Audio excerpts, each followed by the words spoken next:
Pisces. Let's begin with the word itself because everything depends on how you hold it. Miracle. You've probably been taught to think of a miracle as something that breaks the rules of reality, a sudden, impossible event that arrives from nowhere and defies all explanation. But that's not quite what a miracle is, and it's certainly not what I sense approaching you.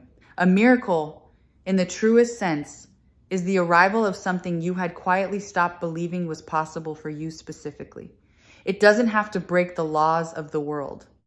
It only has to break the private law you'd written in your own heart, the one that said this kind of love happens for others, but somehow never quite reaches you. That law is the thing about to be broken. So consider what it means to expect such a thing, because expectation is trickier than it sounds. To expect a miracle is not to stand with your arms crossed, demanding proof, testing every sign for authenticity. Nor is it to clench your fists around a specific outcome and refuse to breathe until it arrives exactly as you pictured. To expect a miracle in the way that actually invites one is to live in a state of soft readiness, to keep a light on in the window, to leave a door unlocked, to move through your days with the quiet assumption that something good is making its way toward you. That posture, that open and unhurried expectancy, is itself part of what draws the miracle near. Now let me start taking apart the heart of what you've been told. This promise that someone is going to love you more than anyone else ever has. Because the first thing to do with that phrase is to strip away the shallow reading of it, the one your mind might jump to. Being loved more doesn't mean being loved louder. It isn't about grander gestures or more dramatic declarations or a bigger show of feeling. Those things can be present, but they aren't the substance. Plenty of people have been loved loudly and shallowly, showered with performance while starving for something real. The more that's coming to you is a different kind of more entirely, and I want to spend our time together unfolding exactly what it consists of. The first dimension of that more is depth, and depth is nearly the opposite of drama. A deep love is quiet. In the way that deep water is quiet, it doesn't need to make noise to prove how much of it there is. What I sense approaching you is a love that runs far down, past the surface attraction that fades, past the initial excitement that all connections have, into the substratum where real attachment lives.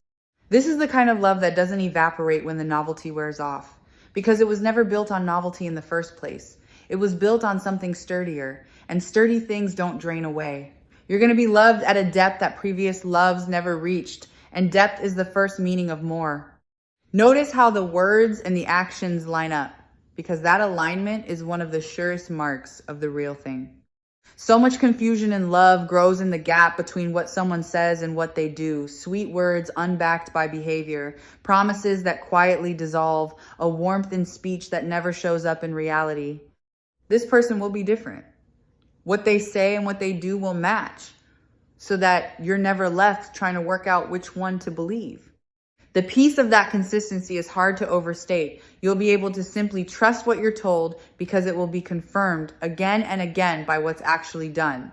And a love you can take at its word is a love you can finally rest your full weight against. The second dimension is constancy. And this one may matter to you most of all if you've known love that ran hot and cold. So many people have been loved in bursts, flooded with affection one moment and left in confusing silence the next, made to feel adored and then abandoned in an exhausting cycle that keeps the heart perpetually off balance. That is not what approaches you. The love I sense is steady, the kind that shows up the same way on the ordinary days as on the special ones, that doesn't withdraw the moment things get complicated.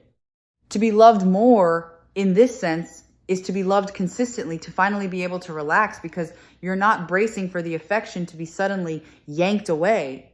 Constancy is a form of more that the anxious heart recognizes instantly as the thing it always wanted. I want to name the relief of a particular question finally answered because I sense you've carried an anxious one through past connections. Do they really want me? That constant low uncertainty, that need for reassurance that never quite settled, that background hum of insecurity about where you stood, it's exhausting, and it quietly robs love of its peace. What approaches you puts that question to rest for good. This person's steadiness and plainness will leave you in no real doubt about being wanted. And when a question like that stops needing to be asked, an enormous amount of energy is freed. Energy that was going into anxious monitoring can finally go into simply enjoying the thing. You get to stop auditing the love and start living inside it. The third dimension is being truly seen. And this is where the more than anyone else becomes almost startling. This person is going to perceive things about you that others walked right past. The particular way your mind works. The specific tenderness you hide under whatever face you show the world. The dreams you've half abandoned. The parts of yourself you've stopped showing because no one seemed to notice them anyway. What I sense is someone with the attention and the care to actually see you, not a convenient version of you, not a simplified sketch, but the real and complicated whole. And there is no love more nourishing than the love of someone who sees you accurately and stays. To be seen like that is to be loved more, because most people are only ever loved for the parts of themselves they let show. Let me name the openness this person brings, because emotional availability is far rarer than it ought to be. Many people love with a closed door, withholding their inner world, letting you only so far in before the guard comes back up. This person, I sense, is willing to be genuinely open with you, to share what they feel, to let you into the private rooms of who they are, to be vulnerable rather than defended. There's an intimacy in that mutual openness that surface connections never reach. The intimacy of two people who have each decided independently to stop hiding and who finally get to meet each other without armor. You won't have to guess at this person's heart or decode their silences. They'll let themselves be known, which is its own quiet form of devotion. The fourth dimension of that greater love is acceptance. And here I mean something specific. There are places in you that previous loves flinched away from, a difficulty, a wound, a complexity, a part of your history or your nature that made others pull back or ask you to be different. This person is going to love you in exactly those places. Not despite them in that grudging way people mean when they say they'll tolerate your flaws, but with a genuine acceptance that doesn't require you to hide or shrink. To be loved more is to be loved in the very spots where you've been loved less. To find that the things you feared made you unlovable are met instead with warmth. That experience can be almost disorienting the first time. And it's one of the truest signs of the real thing. There's an encouraging quality to this love that will lift you in ways you might not anticipate. This person will believe in you sometimes, in your lower moments, more than you manage to believe in yourself. They'll speak well of your potential, champion the dreams you've been half afraid to say out loud, stand behind your becoming instead of quietly doubting it. This is one of the underrated gifts of a great love. It doesn't only feel good in the moment, it actually helps you grow, because being genuinely believed in is among the most powerful forces for growth a person can encounter. Part of who you become in the coming season, you'll become on the strength of someone's steady faith in you, a faith that sees what you're capable of, even on the days you can't quite see it yourself. This is the kind of recognition that Sarah Angel Tarot most hopes to help you arrive at the understanding that the love you've been waiting for isn't a bigger version of the love that hurt you, but a fundamentally different kind. One that meets you where the others couldn't reach. Because so often we imagine that what we want is simply more of what we've already had, when what we actually need is something of a completely different quality. And the reading I'm sensing for you points not toward a louder echo of the past, but toward a genuine departure from it. The fifth dimension is prioritization, and this one heals a very specific wound. Many people have known the particular ache of being someone's afterthought, of being fit into the leftover spaces of another person's life, squeezed in around everything they considered more important, never quite made central. What approaches you is the opposite of that. This person is going to place you near the center of things, to arrange their life in a way that has room for you at its heart rather than at its edges. To be loved more is to be prioritized, to finally be someone's genuine priority rather than their convenience. And if you've spent time feeling like an option, the experience of being chosen first, deliberately and consistently, will feel like coming in from a cold you'd grown so used to you'd forgotten it was cold. There's an active quality to how this love is arriving, and I want you to feel it because you may be far too used to being the one who does all the reaching. In past connections, perhaps you were always the pursuer, the one putting in the effort, the one crossing the distance while the other person stood still and let themselves be loved. That imbalance is reversing. This time, someone is coming toward you, reaching in your direction, doing the work of closing the space, choosing to move rather than waiting to be moved toward. After a long season of being the one who tried hardest, the simple experience of feeling effort flow in your direction will land like a relief you didn't know you were allowed to have. The sixth dimension is understanding, which is different from being seen, though the two are cousins. To be seen is to be perceived. To be understood is to be gotten. This person is going to understand you, your reactions, your needs, the reasons behind the things you do that others found puzzling or difficult.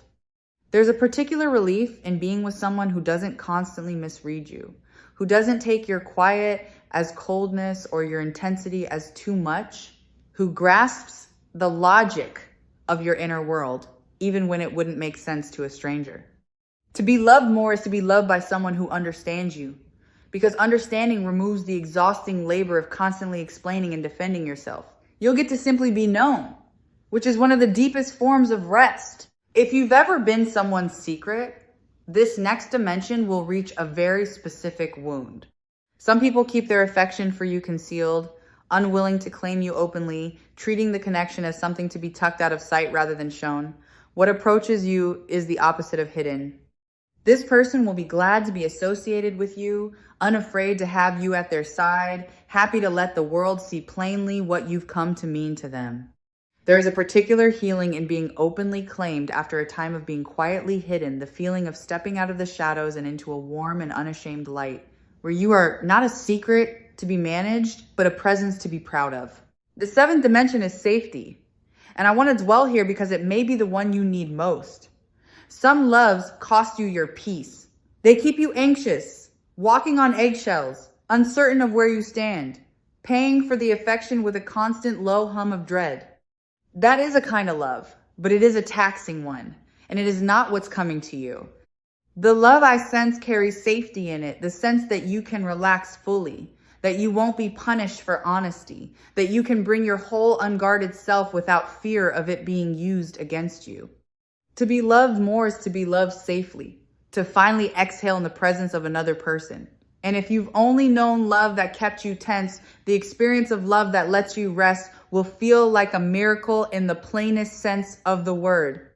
Let me tell you how this person will handle the moments of friction that every real connection contains, because the truth of a love shows most clearly in how it moves through conflict. Some people wound in disagreement, reaching for your softest places, turning a small rupture into a lasting scar. This person will do the opposite. When friction comes, as it inevitably does between two real people, their instinct will be to repair rather than to damage, to mend rather than to win. What makes a love durable isn't the absence of disagreement, it's the presence of someone whose reflex, even in a hard moment, is to protect the bond rather than their own pride. You'll be safe to disagree, which is a rarer safety than most people ever get to know. The eighth dimension is devotion, by which I mean the willingness to show up in action rather than only in word. Talk is easy and cheap and abundant. Devotion is the love that translates itself into deeds. This person is going to demonstrate their feeling through what they do, through the reliability of their presence, the follow through on their promises, the small, consistent acts that add up to a life of being cared for. To be loved more is to be loved actively, by someone who doesn't just tell you they care, but shows it in the texture of ordinary days. And there is something deeply reassuring about a love you can lean your weight against. One that holds because it's built of action and not merely of sentiment. Watch for the small things, because this is where a great love actually lives. Grand gestures make for good stories, but it's the tiny daily attentions that reveal the real texture of someone's care, the remembering of a small detail you mentioned only once, The thoughtful act done without being asked for. The little ways a person threads consideration through the fabric of ordinary hours. What approaches you is rich in exactly this kind of attentiveness.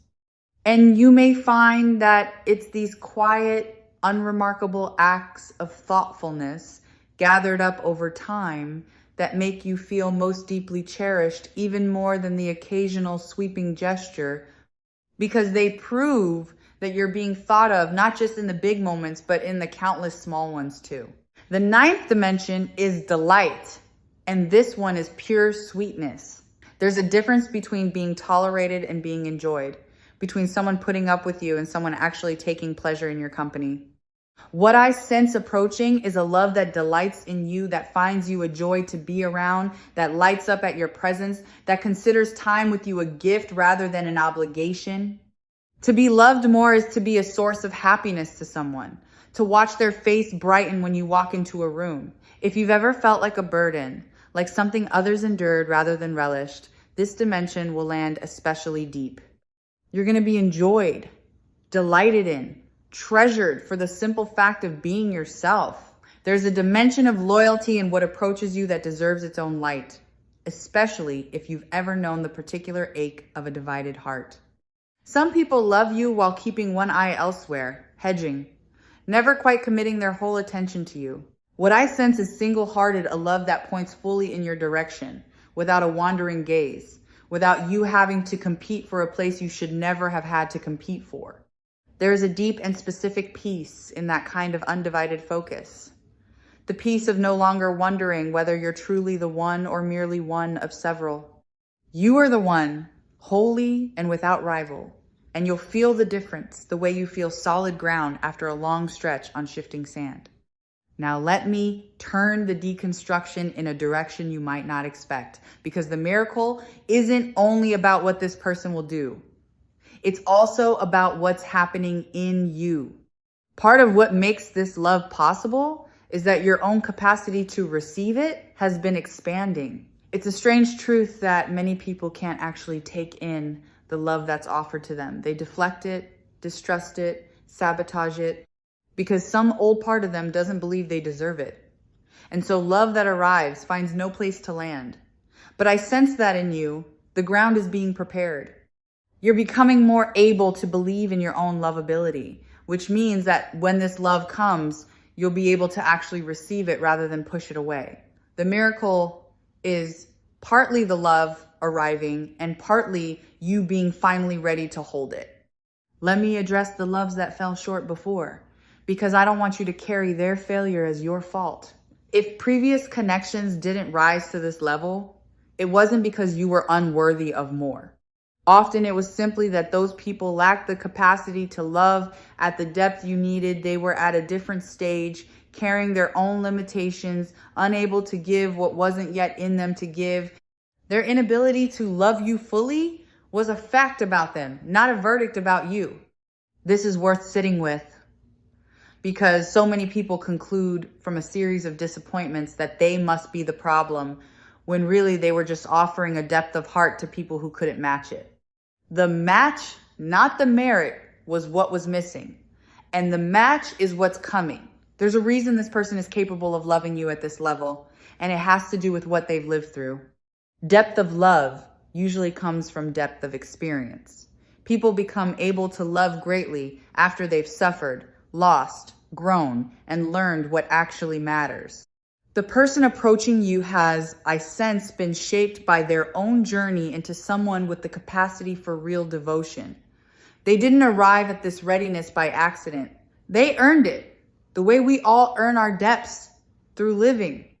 And that means what they bring to you isn't the shallow love of someone untested, but the seasoned love of someone who knows from experience how rare and precious a genuine connection is. They'll value you the way only someone who has known the lack of such a thing can value it. Let me draw out the meaning hidden in that crown you might imagine, hovering over this whole idea, the sense of something regal in what's coming. To be loved more than anyone else has loved you is, in a way, to be treated as royalty, not in the sense of being served or worshipped, but in the sense of being held as genuinely precious, honored, treated with a care that acknowledges your worth. This person is going to treat you as someone valuable, someone to be cherished rather than taken for granted. And if you spent time being treated as ordinary, as replaceable, as someone whose presence wasn't particularly prized, the experience of being treated as precious will be a profound recalibration. You'll be reminded of a worth in yourself that harder times may have made you forget. And there's a reason a diamond belongs to this picture too, because a diamond is a thing formed under pressure and enduring beyond almost anything else. The love I sense isn't fragile. It's the kind that's been forged into strength, that can withstand the pressures, that shatter lesser bonds, that endures rather than crumbles when tested. Some loves are beautiful but brittle, lovely in the easy times and gone at the first real strain. This one has a durability to it, a resilience that comes from being built of solid stuff. To be loved more is also to be loved durably, by a love that holds. You won't have to fear that the first difficulty will end it, because what's coming is made to last, hardened rather than broken by the very pressures that reveal a love's true nature. I want to describe what you'll notice changing in yourself once you're inside a love like this, because being loved well transforms a person. Under the warmth of genuine, steady, seeing love, people tend to soften and bloom. Old defenses that you've needed for protection begin to feel unnecessary and start to fall away. You may find yourself becoming more open, more generous, more at ease, more yourself. There's a version of you that's been waiting for safe enough conditions to emerge, and this love provides those conditions. To be loved more is also to become more free, more relaxed, more fully the person you were always capable of being, underneath the armor that harder circumstances required. The love doesn't just feel good. It changes who you get to be. Something worth naming here, in the middle of all this, is that a love this complete is a two-way miracle, and Sarah Angel Tarot would want you to remember your half of it, because you won't only be the one receiving. You're gonna have the chance to love this person fully in return, to give the depth you've always had to give, but perhaps never found the right recipient for. Some of your frustration in past connections may have been the frustration of having so much love to offer and no one able to receive it properly. That too resolves here. You'll finally get to pour out what you've been holding into someone who can actually take it in and treasure it. The miracle flows in both directions, and being the giver of a great love is its own profound joy. Let me speak to the recognition you'll feel, because a love like this often announces itself through a particular sense of familiarity. When it arrives, part of you may feel that you already know this person, that some deep place in you recognizes them, even if your mind insists you've just met or are only now truly seeing them. That recognition is worth trusting. It's the feeling of encountering the thing your heart has been describing to itself all along, finally made real. Don't dismiss it as wishful thinking. The sense of homecoming, of finally finding the shape that fits the space you've been holding open, is one of the most reliable signals that you've found the real thing rather than another near miss. I want to gently address the doubt that may rise even now, because I know that after enough disappointments, hope can start to feel dangerous. You may be listening to all this with a protective skepticism, a part of you refusing to believe in case believing sets you up to be hurt again. I understand that instinct, and I won't ask you to abandon it entirely, but I'll invite you to loosen it just slightly, to allow the possibility that this time is genuinely different. The walls you built were reasonable responses to real pain, but walls that kept out the wrong loves can also keep out the right one. And the love approaching you is worth lowering a wall for. You don't have to tear them all down at once. Just leave a gap wide enough for something good to slip through. Let me name the timing quality I sense, without pointing to anything you could mark on a calendar, because the readiness matters more than the schedule. This isn't a distant, someday sort of thing. It has the feeling of something near, something that has moved from the realm of the possible into the realm of the imminent. The conditions have aligned. You've grown into readiness. This person has grown into readiness, and the space between you is thinning. What was once a far-off hope has become a close approach. So while I can't and won't hand you a specific moment, I can tell you the energy of it is present tense and warming, not cool and remote.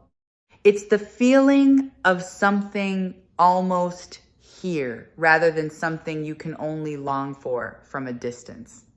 I want to reflect on the patience you've shown in waiting for this, because your waiting was not wasted time. Every disappointment refined your sense of what you actually want. Every connection that didn't work taught you something about yourself and about love. Every stretch of loneliness deepened your capacity to appreciate real companionship when it finally comes. You didn't waste those years by not yet having this. You were being prepared for it, sharpened and clarified and readied, so that when it arrives, you'll recognize it and know how to hold it well. The person you are now, shaped by everything you've been through, is exactly the person capable of receiving and sustaining the love that's coming. Nothing was wasted. It was all preparation.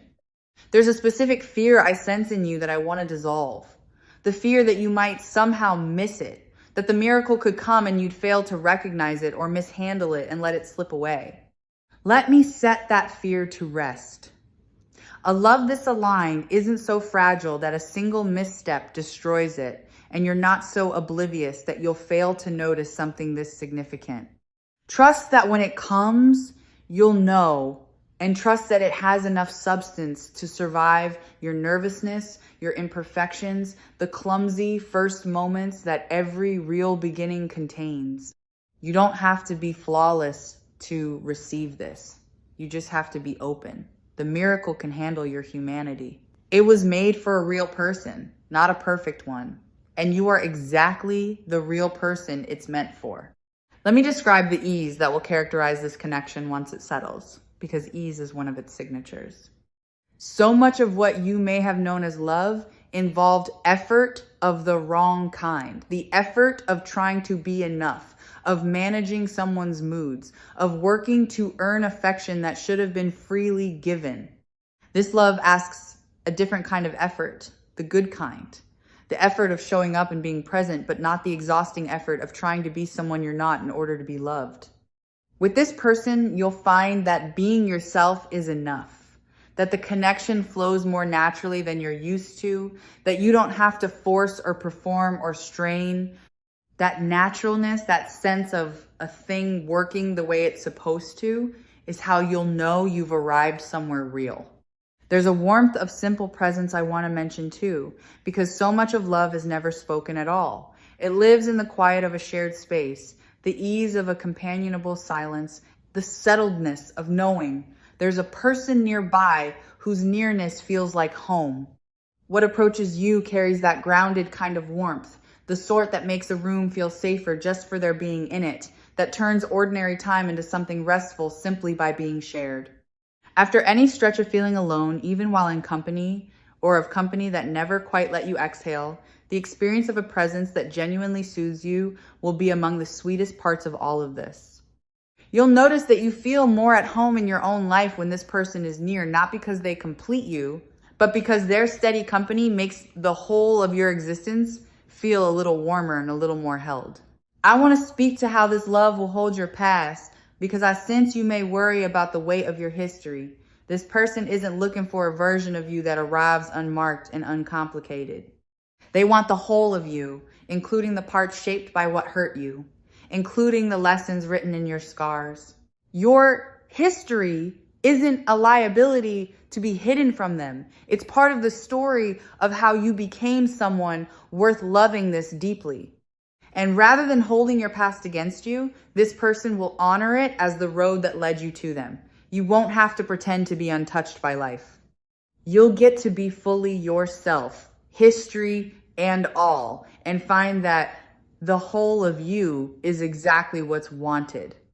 Let me touch on the freedom this love will give rather than take, because possessive love masquerades as devotion, and I want you to know the difference. Some loves try to shrink your world, to isolate you, to make you smaller so you're easier to keep. That's not love, however intense it feels. The love I sense expands you instead. It wants you to flourish, encourages your growth, celebrates your independence rather than fearing it, To be loved more is to be loved freely, by someone secure enough to want your fullness rather than your diminishment. You won't have to trade your freedom for this affection. You'll find instead that being loved this way makes you freer, more able to become everything you're capable of being, supported rather than constrained. There's a mutual growth I sense in this connection, a sense that the two of you will make each other better rather than smaller. The best loves aren't static, they're generative. Each person becomes more of themselves through the other, drawing out qualities that were latent, encouraging dreams that were dormant, providing the safety in which growth becomes possible. What approaches you isn't a love that asks you to stay the same forever, but one that grows alongside you, that supports your becoming, and is glad to become in turn. To be loved more is to be loved in a way that helps you grow by someone who grows with you. And a love that evolves is a love that lasts because it never becomes stale or confining. There's a readiness to commit in this person that will feel like solid ground after any experience of uncertainty. Some people love you while keeping the exits in view, unwilling to fully arrive, always leaving themselves a way out. This person isn't hedging. What I sense is a willingness to choose you fully and to keep on choosing you, to build towards something rather than merely enjoy a present with no intention behind it. After any time spent with someone who kept one foot out the door, the experience of being with a person who steps all the way in, both feet, without needing to be convinced, will feel like the arrival of something you can actually build a life upon. Not a fragile maybe, but a foundation. As we begin to bring our time together toward its close, let me gather what we've uncovered into a single clear shape. The miracle approaching you isn't a violation of reality. It's the arrival of a love you'd stop believing you'd find. And the more than anyone else isn't about volume or drama. It's about depth, constancy, being truly seen and understood and accepted, being prioritized and kept safe, being loved through action and delighted in, treated as precious, and held by something durable enough to last. All of these dimensions of more are converging into a single love, making its way towards you, and into a version of you finally ready to receive it. What Sarah Angel Tarot would leave in your hands, above everything else, is this quiet instruction. Expect it, in the soft and open way we spoke of at the beginning. Not with clenched demand, but with the light left burning in the window. Keep your heart a little more open than fear would prefer. Trust the recognition when it comes.